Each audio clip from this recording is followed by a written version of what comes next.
Welcome to Insight Wire News, where we bring you the most pressing updates from across the nation. Today we turn our attention to Miami Dade County, where the local mayor is raising alarms about conditions at a controversial immigration detention center known as Alligator Alcatraz. Miami Dade County Mayor Daniella Levine Cava has expressed serious concerns about the conditions inside the facility, located in the remote Everglades, urging both federal and state governments for immediate access to monitor the site. The mayor's appeal comes amid growing reports of medical emergencies, deaths, and allegations of inhumane treatment within the facility. In a recent statement posted on X, Mayor Levine Cava said she was gravely concerned about the rising number of deaths and medical incidents in immigration detention centers, both in Florida and nationwide.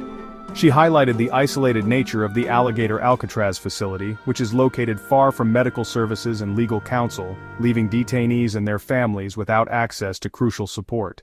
The mayor has called for a detailed report from the Department of Homeland Security on the number of deaths that have occurred in ICE custody in Florida this year. She also requested that the federal government engage with local officials and medical experts to discuss the worsening conditions at the detention centers, including the one in the Everglades. Given the critical environmental significance of this area, it is vital that transparency is maintained throughout all stages of the facility's management, Levine Cava emphasized. She added that Miami Dade County, which owns the land where the facility is located, deserves to be involved in monitoring the site's conditions to ensure they meet humane standards. The Alligator Alcatraz facility, which officially opened in June 2025, is run by the Florida Division of Emergency Management and housed at the Dade Collier Training and Transition Airport in Collier County. Despite being under the jurisdiction of Miami-Dade County, the facility came under state control after Governor Ron DeSantis exercised emergency powers to assist with President Trump's immigration policies. Since the facility's opening, there have been multiple reports of questionable conditions inside, including rumors of a detainee's death, although state officials have vehemently denied these claims.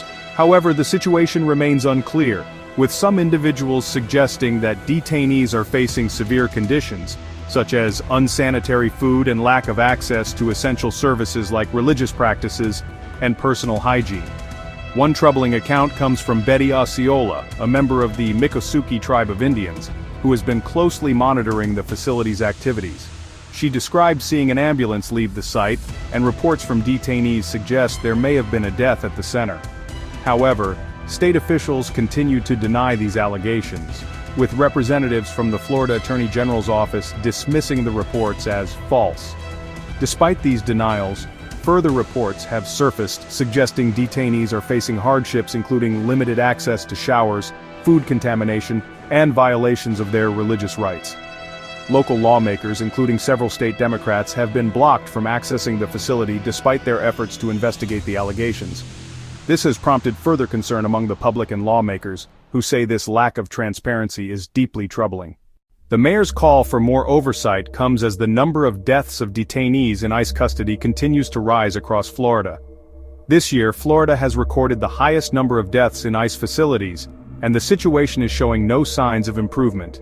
As this story continues to unfold, Mayor Levine Cava remains committed to pushing for more oversight and transparency in the management of Alligator Alcatraz, urging both federal and state officials to take action and ensure that the rights and well-being of detainees are properly protected. Thank you for tuning in to Insight Wire News. We'll continue to follow this story as it develops and bring you the latest updates on this critical issue.